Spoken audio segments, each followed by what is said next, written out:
A paz do Senhor Jesus.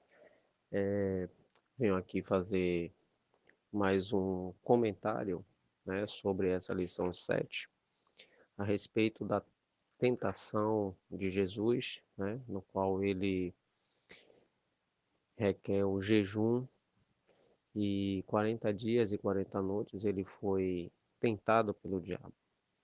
Venho aqui novamente apenas para especificar sobre essa tentação, esse jejum, porque esclarecer com mais propriedade sobre o tipo de jejum que Jesus praticou. Pois bem, no capítulo 4, no versículo 2 do Evangelho de São Mateus, nós temos escrito dessa maneira: E tendo jejuado 40 dias e 40 noites, depois teve fome. O vocábulo grego aqui, fome, né, vem da palavra penao, que significa ansiar, desejar ou estar esfomeado, ou seja, havia uma situação em que Jesus, por ter feito uma abstinência de alimentos sólidos, então estava já em uma situação que estava esfomeado, estava com muita fome. É por isso que Satanás, ele chegando até Jesus, ele faz esta oferta: Se tu és o filho de Deus, manda que estas pedras se tornem em pães. Ou seja, muitas pessoas, às vezes, lendo o texto bíblico, não conseguem compreender certas coisas. Por que Satanás chegaria e faria uma oferta dessa, um pedido desse, um desafio desse para Jesus, né? Então nós agora compreendemos com mais propriedade que, devido àqueles 40 dias e 40 noites, Jesus ali no deserto, ele estava esfomeado, estava com muita fome. É por isso que a oferta que Satanás fez foi baseada em uma necessidade de Jesus. Isso requer também para nós um exemplo, pois Satanás ele está sempre ao derredor e procurando observar nossas vidas, as nossas necessidades e vem com as suas ofertas sujas. E muitas vezes nós somos tentados até a cair nessas tentações.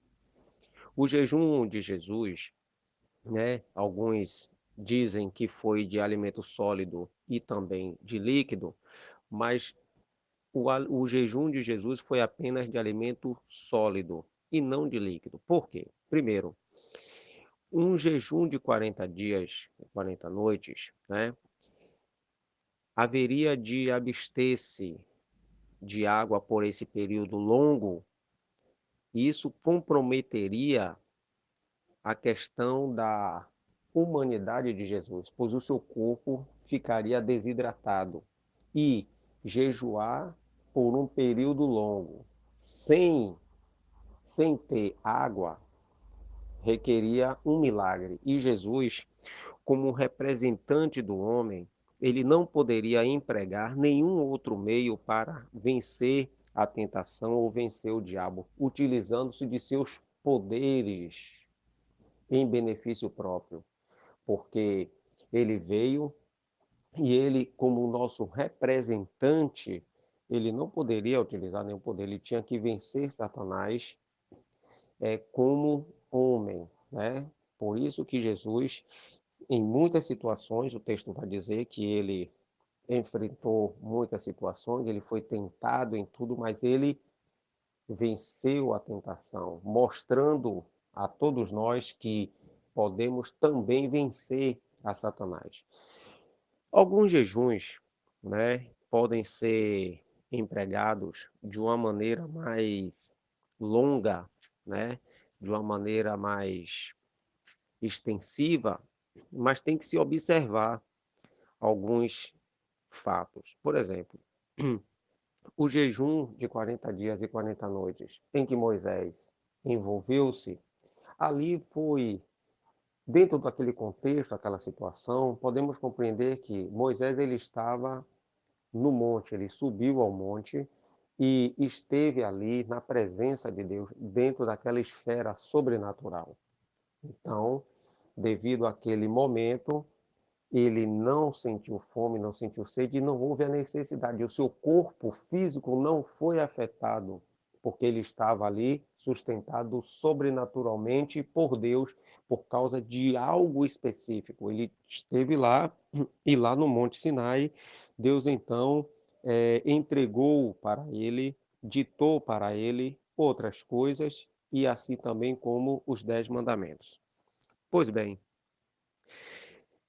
o jejum, né, nós podemos observar que há 3 formas de jejum que nós vimos na Bíblia. A primeira é um jejum normal em que a abstenção de alimento sólido, né, ou até mesmo de alimento líquido, né, não pode exceder por 3 dias. Nós podemos comprovar isso no livro de Atos, no capítulo 9, a partir do versículo 9, quando o apóstolo Paulo, ele esteve sem comer e sem beber por 3 dias, não mais do que isso. Então, esse jejum não pode ir além dos 3 dias, né? Pois a partir daí o organismo iria se desidratar, o que seria muito nocivo à saúde, certo? Existe também um jejum parcial, que é uma restrição alimentar e não uma abstenção total dos alimentos, né? Podemos ver isso no livro de Daniel, capítulo 10, versículo 3, né? O próprio Jesus, quando ele praticava essa questão do jejum, ele ensinava que essa mesma disciplina de jejuar deveria fazer parte da vida consagrada do cristão, certo? É por isso que em Mateus capítulo 6, no versículo 16, ele vai dizer assim: "E quando jejuardes, não vos mostreis contristados como os hipócritas, porque desfiguram o rosto para que aos homens pareça que jejuam. Em verdade vos digo que já receberam o seu galardão." Nós devemos ver também que, além de ser um ato de preparação para a sua volta, a igreja do Novo Testamento, ela praticava também o jejum. Podemos ver isso em Atos capítulo 13, versículo 2, versículo 3, como também no capítulo 14, versículo 23, no capítulo 27, versículo 33. Então, o propósito do jejum com oração, né, primeiro, é um ato para Deus, visando honrá-lo. A pessoa, ela humilha-se diante de Deus, né, para receber mais da sua graça, desfrutar da presença íntima de Deus, é expressar um pesar por causa de pecados ou fracassos pessoais cometidos, ou seja, o jejum ele tem muitos objetivos, né? Então é algo que você faz pessoalmente e com um propósito e também estipula os dias. Se, por exemplo, você preferir ficar tanto sem alimento sólido ou alimento líquido, você pode então, o máximo até 3 dias. Fora disso, você pode comprometer a sua saúde física, então não seria o quê? Algo sábio, aí você já estaria tentando a Deus.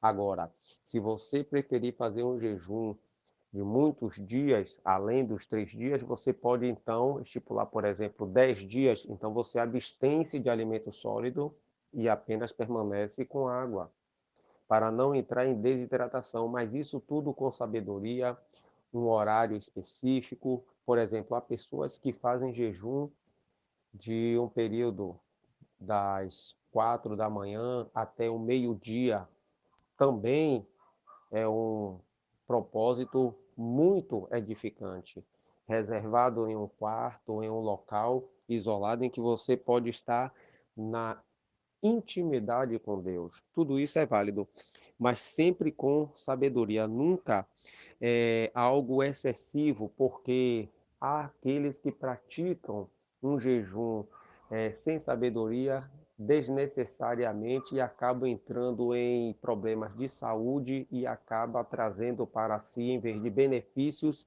vai trazer malefícios. Podemos ver também que buscar a graça divina para novas tarefas ou reafirmar uma consagração a Deus, como também um meio de buscar uma aproximação mais forte, né?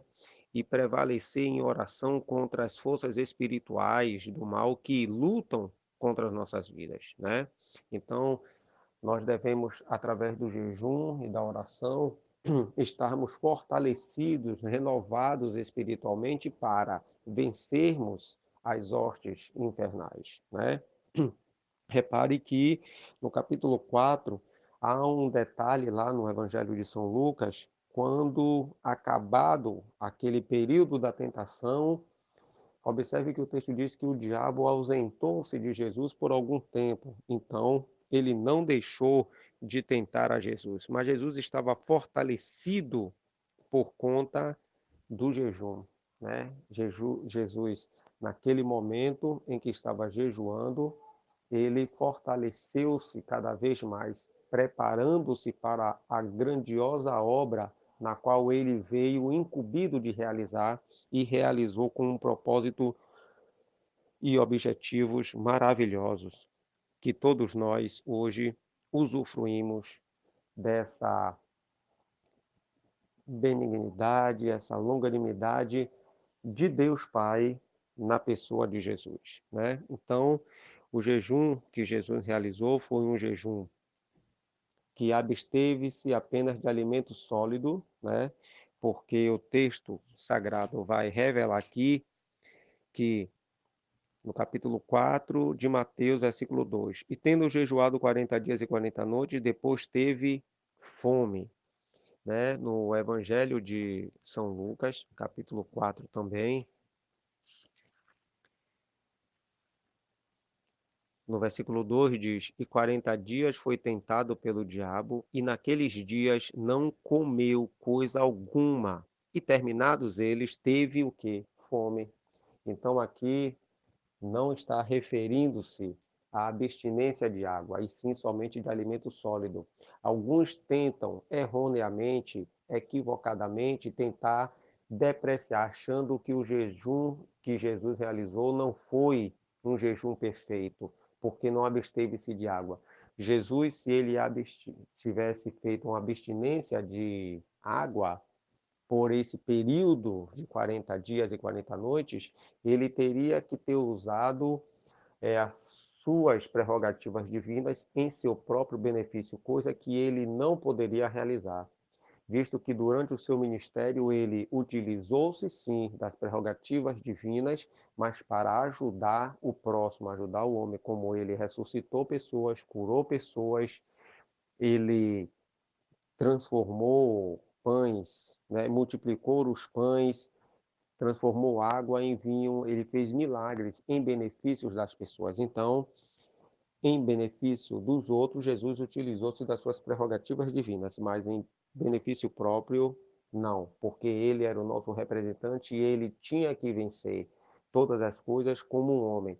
Por isso que na Epístola aos Romanos, né, no capítulo 8, no versículo 3, diz assim: Porquanto o que era impossível à lei, visto como estava enferma pela carne, Deus, enviando o seu Filho em semelhança da carne do pecado, pelo pecado condenou o pecado na carne, né? Para que a justiça da lei se cumprisse em nós, que não andamos segundo a carne, mas segundo o Espírito.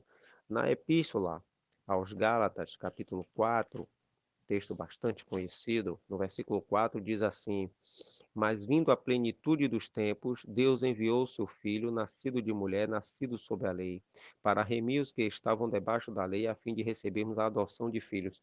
Jesus, ele veio como homem, estava no mundo e ele fez tudo aquilo que aprove para a salvação do homem. Basta nós crermos no Senhor Jesus e reconhecer a grandeza da sua obra, tendo como Senhor e Salvador de nossas vidas. Que Deus assim vos abençoe em nome de Jesus.